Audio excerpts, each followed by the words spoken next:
सभी को नमस्कार। आज इस पाठ में हम षोडश संस्कार यानी 16 संस्कार के बारे में पढ़ेंगे और जानेंगे कि वो क्या क्या हैं और उससे जुड़ी अन्य तथ्यों को भी समझते हैं। तो चलिए इस यात्रा को शुरुआत करते हैं।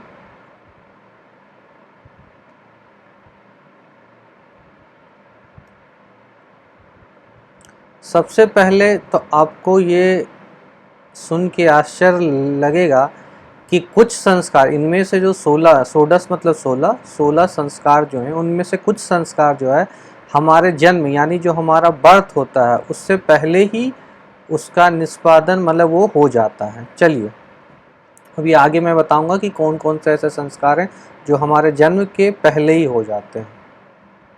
तो चलिए ये एक श्लोक है जिसमें कि 16 संस्कार का नाम लिखा हुआ है और यही 16 संस्कार आज के डेट में भी प्रचलित है। तो इसमें क्या हुआ है नाम, गर्भाधानम, पुंसवनम, सीमंतो, जात कर्म, च, नाम क्रिया, निष्क्रमण्य, अन्नाशनम, वपन क्रिया, कर्णवेदो, वृत्तादेशो, वेदारंभ, क्रियाविधि, केशांत, स्नान मुद्वाहो, विवाह अग्नि परिग्रह, त्रेताग्नि संग्रह, सचेति, संस्कार, षोडश स्मृत्या। इसमें यदि आप देखेंगे तो ऐसे 16 के नाम है। चलिए आगे मैं एक एक करके आपको 16 का नाम बताता हूँ। तो देखिए ये 16 संस्कार हैं जिसके नाम शुरुआत होते हैं गर्भाधान, दूसरा जो है पुंसवनम, तीसरा जो है सीमंतोन्नयन, चौथा जो है जात कर्म है, पांचवा जो है नामकरण है, छठा जो है चूड़ा कर्म यानी जिसे मुंडन भी कहते हैं, और सातवां जो है निष्क्रम है, आठवां जो है अन्न प्रशनम है, नौवां जो है कर्णवेद है, 10वां जो है विद्यारंभ है, 11वां उपनयन है, 12वां जो है वेदारंभ है, 13वां केशांत है, 14वां जो है समावर्तन है, 15वां जो है विवाह है और 16वां जो है अंत्येष्टि है। अब इसमें मैं आपको बताना चाहूँगा जो 3 जो संस्कार हैं वो हमारे जन्म के पहले ही हो जाता है।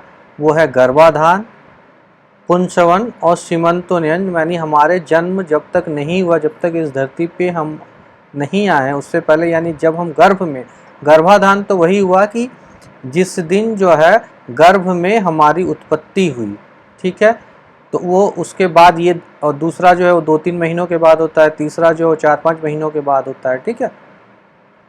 उसके बाद जो है यही तीनों जो है आपको आश्चर्य लगेगा कि ये पहले ही होता है। और अंतिम संस्कार हम लोग बोलते हैं, इसे अंत्येष्टि कहता है, मरणोपरांत जो होता है वो अंत्येष्टि हम लोग कहते हैं। और आपको विश्वास नहीं होगा कि 15वां संस्कार जो है वो विवाह, यानी विवाह के बाद सीधा जो अंतिम संस्कार हमारा होगा वो मतलब अंत्येष्टि ही अंतिम संस्कार या 16वां संस्कार जिसे अंतिम संस्कार भी कहते हैं वही होगा, ठीक है। तो आज के डेट में यदि हम बात करें जो अभी का वातावरण है या अभी के समय अनुसार हम बात करें तो बहुत ही कम, इन 16 में से 16 कुछ तो आप ये कर ले कि उनका रूप बदल गया है। जैसे वेदारंभ हम स्टडी को बोल सकते हैं कि जो हायर स्टडीज़ हैं वो होता है, ठीक है। केशांत मतलब जो वहाँ पे हम दीक्षा ले लेते हैं उस तरीके।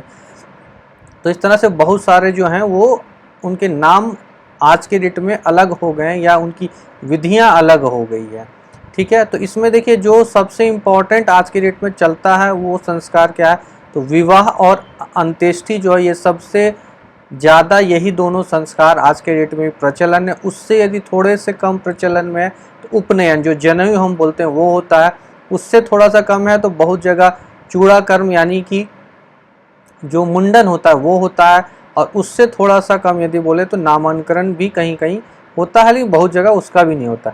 तो बहुत ही कम संस्कार, इसमें भी बहुत से कम संस्कार ही बचे हैं जो आज के डेट में भी हम लोग जिसको करते हैं। और बहुत सारे ऐसे जो हैं ये आने वाले सालों में हो सकते हैं, आने वाले दशक में हमारा ये हो सकता है छूट जाएगा, लेकिन आज के डेट में भी बहुत सारे इसमें हैं जो हम करते हैं। और आपने ये जाना होगा कि जो 3 संस्कार हैं वो हमारे, जो हम यहाँ जन्म लेते हैं, जो हमारा बर्थ टाइम जो बोला जाता है उसके भी पहले, यानी हमें हमारे जन्म के पहले ही वो हो जाता है। तो चलिए, आज हम लोगों ने ये सीखा कि 16 संस्कार के नाम क्या क्या होते हैं और क्या क्या इसमें होता है। धन्यवाद सभी का।